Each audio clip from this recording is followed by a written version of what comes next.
آیت نمبر میرے سامنے 36 ہے۔ فاللہ نے فرمایا وَإِذَا رَآكَ، اے میرا پیغمبر جب دیکھتے ہیں کافر لوگ تجھ کو، تُمْ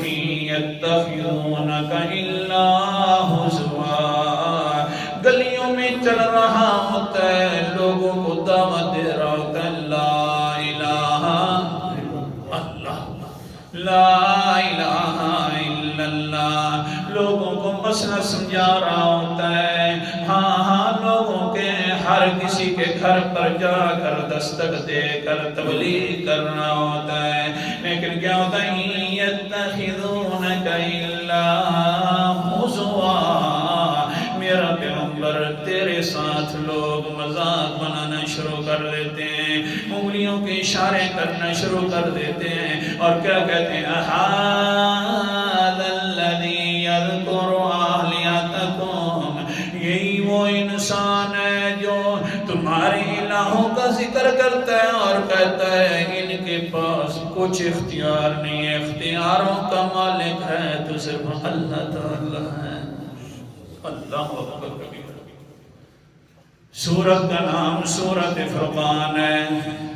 19واں پارہ ہے قرآن مقدس کا انداز، یہاں پر یہ الفاظ موجود ہیں، اور ادھر جو ہے سورت فرقان آیت نمبر 41 اور 42 کی تلاوت کر رہا ہوں۔ کیا کہتے ہیں وَإِذَا رَأَوْكَ يَتَّخِذُونَكَ إِلَّا هُزُوًا،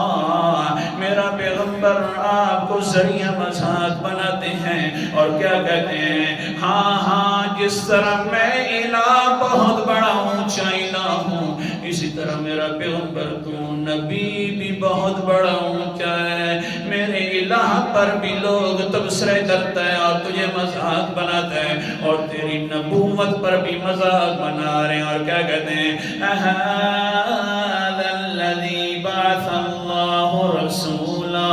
کیا یہی انسان ہے، بس صرف یہی ملت اللہ تعالیٰ کو جس کو اللہ تعالیٰ نے نبی اور رسول بنا دیا، میرا پیغمبر تیرے اتنی عزت بڑھاؤں گا، جس جگہ پر لوگ مجھے مانیں گے تو ساتھ تجھے بھی ماننا پڑے گا، ہاں اگر لوگ میری توہین کریں گے تو پھر ساتھ تیری توہین بھی ہوئے گی، جس طرح مجھے ذریعہ مذاق بنایا اسی طرح تجھے بھی بنا رہے ہیں۔ اور آگے کیا کہتے ہیں اِن کَادَ لَيُضِلُّنَا عَنْ آلِهَتِنَا لَوْلَا صَبَرْنَا عَلَيْهَا، یار یہ نبی جو ہے اپنے آپ کو کہنے والا، یہ تو ہر وقت ایک ہی مسئلہ بیان کرتا ہے، اگر ہم اپنے الہوں پر ڈٹ نہ جاتے، ہم یہ نہ کہتے کہ ہاں بگڑی بنانے والے کوئی اور ہیں، عزت دینے والے کوئی اور ہیں، داتے بھی کوئی اور ہیں، تو یہ تو ہمیں اپنے الہوں سے تبدیل کر کے رکھ دیتا۔